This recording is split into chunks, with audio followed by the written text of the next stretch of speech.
Nigeria may have to halt oil production if the cost of producing the commodity remains high with no room for profits. This much was said by the Minister of Petroleum Resources, Dr. Kachikwu, while he was addressing a cross-section of the petroleum engineers in Lagos, explaining how the decision will reduce inefficiencies in the system. Dr. Kachikwu says that the number of oil companies operating in Nigeria may be trimmed. So we've got to begin to look at very long-term policy directions.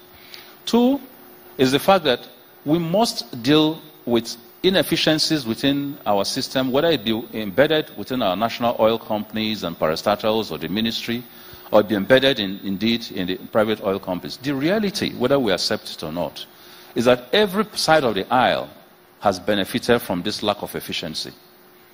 A country where after the prices moved past $20, we couldn't even enforce the PSC requirement terms that will enable us to negotiate with multinationals to claw back what has been calculated as close to 60 billion of monies paid to oil companies that didn't get into Nigeria because people didn't do their work. People didn't go to... That's the level of inefficiency that we've had. And so when you look at the cost of production in Nigeria, it remains blatantly high. And even though we've been singing over the last 2 years that we need to drive those down, the current figures that I still have, showing me the numbers of last year, have not shown me a major dramatic reduction in cost of production. So we're going to not only force this, we're going to compel it. Because there's no way this country will produce oil at the sort of soaring prices that we see. There will be no margins left for this country.